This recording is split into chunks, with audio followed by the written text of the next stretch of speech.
So, Jacob Rees-Mogg recently retweeted something from Turning Point UK. Turning Point UK is the UK version of Turning Point USA, which is run by Charlie Kirk. To give you an idea of Turning Point USA, if you don't know them, they're the kind of dickheads who keep a list of left-leaning teachers and professors in America, and when they're scheduled to come out and give a speech on whatever, they send a bunch of their brain-dead morons to shout down the lecture or the speech so it can't actually take place. It's part of my issue with the right, the fact that they can't tolerate being challenged by the left or challenged by good ideas, and yet they call everyone on the left snowflakes. And part of my problem with the left is that they just take it instead of returning the favour. For example, when Theresa May comes out and says in Parliament that her government has given more to education than anyone else. That is a lie. That is an outright lie, and everyone on the left should immediately stand up and call her out for it.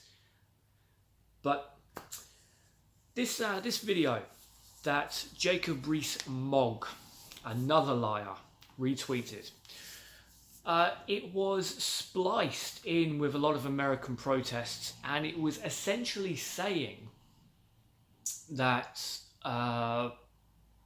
people that lean politically right, there's more younger people voting for conservative values and conservative ways and becoming more right-wing than left-wing. And Jacob Rees-Mogg's tweet was something along the lines of, the left does not own the vote of the young. Now, I agree. No particular party should own your vote. There are people in America who do my head in because they're in Republican areas, so they vote Republican. They don't think for themselves. Their parents voted Republican, their grandparents voted Republican, and because of that, they vote Republican. Despite the fact that Republican voters, working class and poorer classes, are the first and hardest hit by Republican policies. And the same is said by conservative policies here in the UK.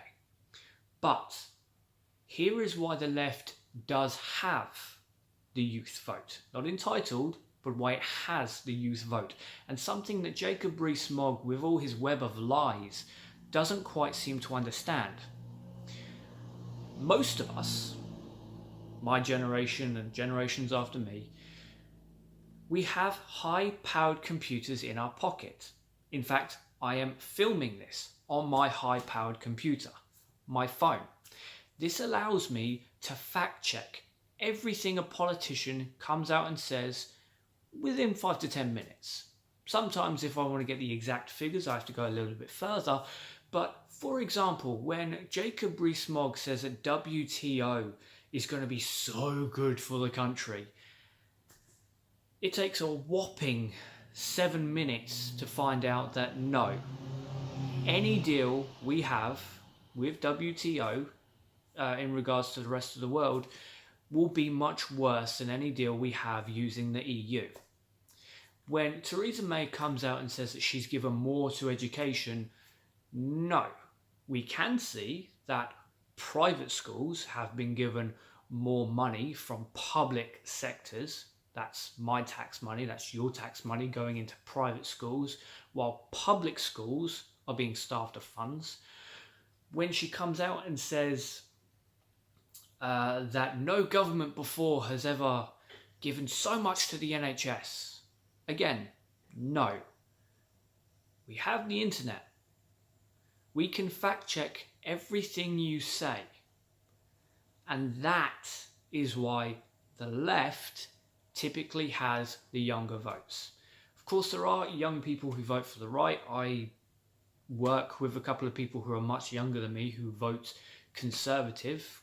God knows why. But that's what it comes down to, Jacob. The right doesn't own the young vote because you lied too much. And now we can fact check and prove that you are lying.